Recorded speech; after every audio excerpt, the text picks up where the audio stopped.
And before we end this special episode, what would the India story be without entertainment, without Bollywood, without music, without all that we are seeing rolling out on OTT, and without comedy? And yes, we did do multiple interviews and multiple special shows on entertainment. Here's a small selection of just some of the entertainers we spoke to. All right, Veer, so let's start with the Emmy. Now, you have been nominated once before, so this time, were you nervous? Were you biting your fingers? Were you fairly confident you would get it? So I was just enjoying myself. There was bread at the table and I was drinking some wine. And then for Best Comedy, he said there's 2 envelopes and the jury has reached a tie. And that's the first time I thought maybe I have a shot. And then the name got announced. So and the rest, I think the next 90 seconds are very much a blur because I kind of ran up on stage and then I got off and just went into panic mode saying, did I thank my wife? Did I thank Netflix? Did I thank the Academy? Once I was told I had hit all 3, then I was fine. And if I look at your social media reactions after the Emmy, it sounded as if you teared up the most when you actually saw an Amul ad about you. You know, perhaps that's the most defining moment for any Indian. You don't really know you've arrived in India when Amul makes an ad about you. Yeah, I think that was it for me, to be very honest with you. You know, I think like you always, you know, no matter what you do, you crave your parents' love. And so I think the same would go for your country, perhaps. You know, and for me, yes, I spent the first 8-9 years of my life abroad, and yes, I did study abroad, and that's always kind of come up in a conversation of how Indian I am or how Indian my comedy is, etc. But I tend to carry India across the world with me, as I literally did for this show Landing.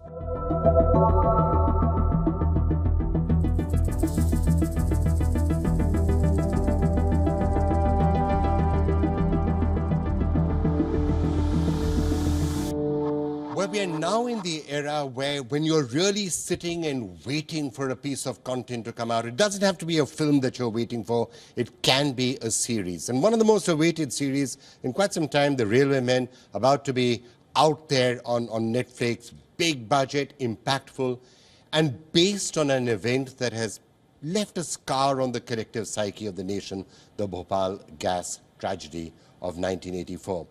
Fantastic ensemble cast, and it's great to have them all with us, along with the director, Shiv. Thank you all so much for being with us. Each one of you is the legend. So Shiv is here, of course, Madhava and KK, Rabil. Thank you all so much for being with us. This seems to be an interesting way now to really tell the stories. You're fictionalizing it, but you're still being inspired by what actually happened. Is that what you're also finding? This particular style of a lot of the stories that we are seeing are real stories, fictionalized, of course, but based on reality. Yeah, so when you have your base which is solid, when you say it's based on actual facts, then it becomes very easy not to have to create the world again. And then you get to create characters based on multiple characters and you amalgamate them into one. So that becomes even more enticing. And so I think it's one of the best ways to base a narrative. And so that, people are always guessing which part of it is true and not, and eventually just forget and become impacted by what the storytelling is. Why do you think that these stories have never filtered out? 1984 was a long, long time back. Actually, most of the country today was not born at the time when the Bhopal gas tragedy happened. Yet it has left a scar on the country, but the bad people, not the good people. Why do you think their stories get lost? I guess it's also about information dissemination, because information wasn't available then. If it was today, it would have been all over the news. And the bad people could get away because of that, I think. And the good people were not known because of that. So we are trying our, in this story, to put it in a different perspective, it's about an organization called the Railways.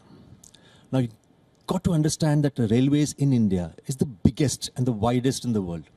The networking of railway, the rail tracks, etc., and the kind of infrastructure that we have is colossal compared to the world. And number 2 is that it's not just the job of a railway guy to reach you on time. It's also to reach you safely. Okay, so safety is an inherent quality in a railwayman. Now that quality comes to fore and transformed into courage because of humane reasons in this series, and that's what actually caught me as far as the screenplay is concerned. Any individual story that you encountered while working on this project that really stuck out for you?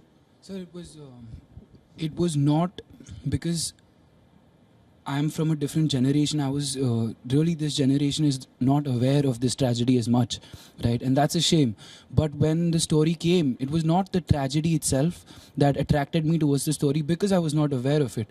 It was the perspective of heroism, right? When you think of a hero, you think of, this larger-than-life figure with a cape and superpowers, and he can do anything. But you never look at the common man as a hero.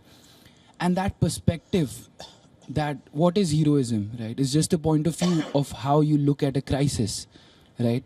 And the decision you make at that point of crisis, that's heroism. That's what it all boils down to. That's what attracted me towards the story. And then when I started working for the film is when I truly got, engrossed in the research of it. And in the research of it, I started realizing that this is something our generation must know. And it is through the film that I really started to understand what the tragedy was.